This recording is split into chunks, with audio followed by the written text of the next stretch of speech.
Bonjour à tous, c'est Maxime de Willy Table Investissement. Aujourd'hui, on va s'intéresser à une action française, c'est Unibail Rodamco Westerfield.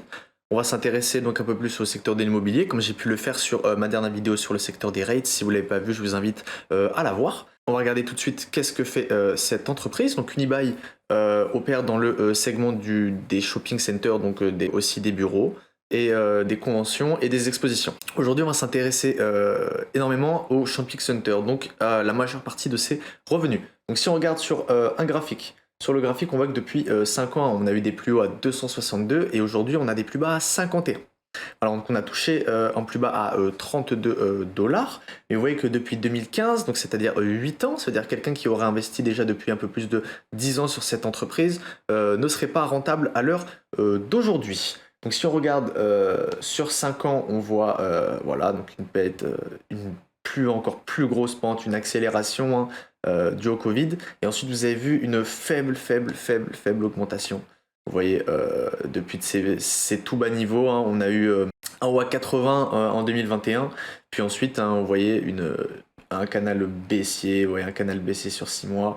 Et ce qu'on a pu voir par contre sur 3 mois, regardez, donc vous voyez peut-être le début d'un joli canal haussier, peut-être le début d'un retournement de marché. Donc là, vous voyez, ça aurait été bien de se positionner ici, ça aurait été bien de se positionner ici. Actuellement, on est ici. Donc ce qu'on va regarder tout de suite, c'est qu'est-ce que fait cette entreprise. Donc on va regarder tout de suite sa capitalisation boursière. Voilà, donc on est à 7 milliards avec un PER à 40. Donc c'est vraiment énorme, vous voyez, pour ce genre de business-ci. Si on compare par exemple à Vonovia, étant donné que le marché de l'immobilier a eu des croissances complètement folles sur ce genre de business, vous avez un PER complètement hors de tout temps, hein. Si on regarde, vous voyez, voilà, en 2016, un PER à 9, à 8, à 17, à 17, et ensuite un PER qui baisse, et là qui est à 38, donc ce n'est complètement pas recevable, et on ne verra rien avec ces informations-là. Donc on regarde un revenu total croissant à peu près, décroissant au fur et à mesure du temps. On va regarder le revenu net, donc on voit un revenu qui est en train de à peu près revenir sur des niveaux qu'on a pu avoir à un moment. Donc on va regarder, voilà, en revenu net avec le free cash flow. Donc vous voyez qu'à peu près elle arrive à dépatouiller les pattes de l'eau, hein, voilà, cash lié aux activités d'exploitation. Vous voyez qu'elle arrive tout doucement à repartir sur des niveaux assez hauts, et c'est ça. Donc vous voyez là depuis 2020, vous voyez un revenu qui ne fait que d'augmenter. Étant donné la reprise de l'activité, donc la reprise de la croissance. Donc on va regarder ces actifs. Donc on voit un total d'actifs à 54 milliards, un total d'actifs courants, donc liquidité à 3 milliards, donc total de créances nettes 1 milliard, c'est assez peu pour cette entreprise, mais en liquidité 3 milliards, c'est assez. Vous voyez que la liquidité augmente, hein. Vous voyez que l'entreprise arrive à avoir des liquidités. Par contre, en dette totale, on est à 28 milliards, donc avec un ratio de recouvrement à 10%, donc c'est assez peu. Ce qu'on voit par exemple, valeur comptable par action, on voit un 123, donc techniquement elle serait sous-évaluée à l'heure d'aujourd'hui. On va regarder tout de suite sa dette par rapport à ses EBITDA. Donc vous voyez des EBITDA 1,2 milliard et une dette à plus, donc ça nous ferait un ratio d'EBITDA à peu près à plus de 10, donc un moment qui a pu être un peu moins élevé, mais maintenant un peu plus élevé. On va regarder les dividendes, donc vous voyez qu'elle ne paye plus des dividendes depuis 2020, et ce qui est beaucoup mieux pour elle, hein. Donc on va regarder exactement qu'est-ce qu'elle peut faire avec son argent. Donc on regarde par exemple en 2022, donc vous voyez 1 milliard de recettes et activité d'investissement, donc vous voyez très peu, hein. Vous voyez qu'elle fait assez peu de dépenses d'investissement. Ce qu'elle peut faire, c'est surtout de la vente de placement, donc elle va faire rotationner ses biens. Vous voyez qu'elle ne sort à peu près rien de ses caisses, vous voyez qu'elle vend des placements, puis elle en rachète.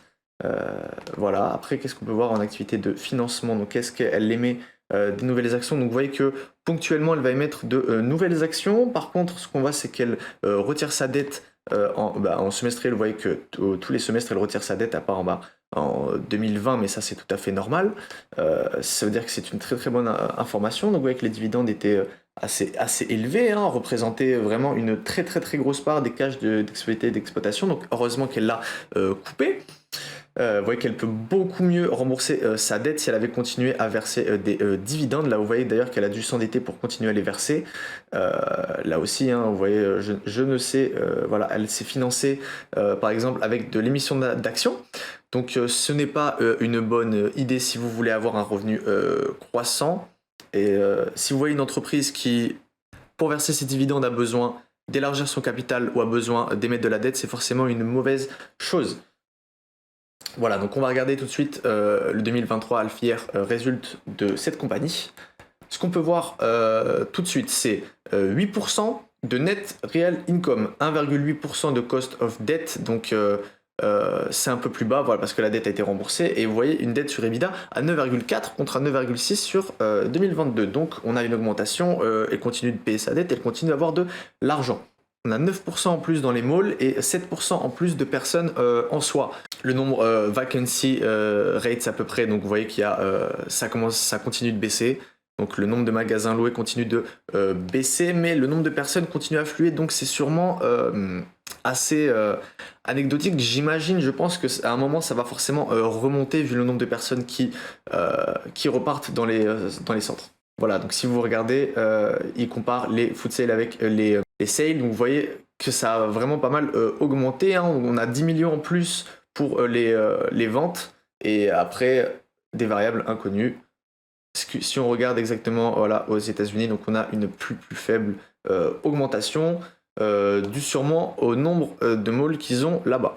Voilà, donc vous voyez comparé aux indices qu'il y a pu avoir, donc national, qui est sûrement donc les indices US, vous voyez que Unibail a pris 11% par rapport aux indices US en Europe, en Angleterre 6,8 et 9 et 5,9, et aux États-Unis 4,6 pour 4,3. Donc vous voyez que c'est surtout en Europe, étant donné que ces shopping centers sont beaucoup plus présents en Europe, mais surtout en Angleterre. Donc vous voyez que c'est ça qui a fait l'augmentation.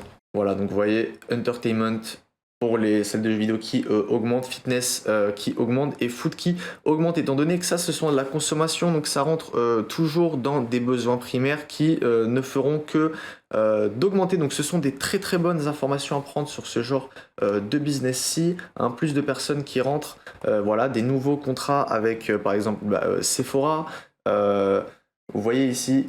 Voilà, vous voyez ici la plupart des marques avec lesquelles ils peuvent être en... Ça, ce sont les nouvelles agences qui vont pouvoir être construites. Vous voyez, là, c'est à Westfield, Stratford City, etc.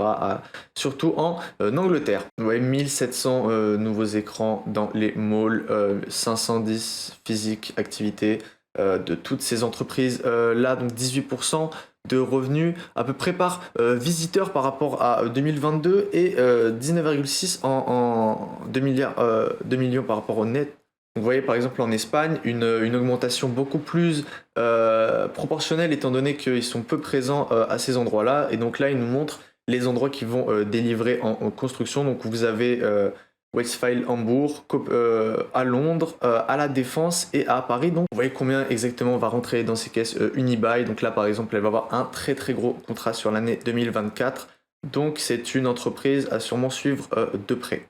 Voilà, cette analyse est terminée. Si vous l'avez appréciée, en bilan, je pense que Unibail Rodamco, à l'heure actuelle, au prix où elle coûte, peut être intéressant. Elle n'est pas peut-être attendre encore des petites baisses qu'il pourrait y avoir, mais les résultats sont assez encourageants, avec une augmentation lissée de ces résultats en nette augmentation, une fréquentation de ces centres commerciaux en nette augmentation aussi. C'est une bonne nouvelle pour Unibail Rodamco, étant donné qu'elle avait subi une très forte décote et que le nombre de personnes dans les centres commerciaux diminuait. Mais étant donné qu'Unibail possède de très bons actifs, des actifs, donc des centres commerciaux assez EP, assez première classe, où il y a pas mal de personnes qui pourront continuer à se rendre et qui continuent de s'y rendre.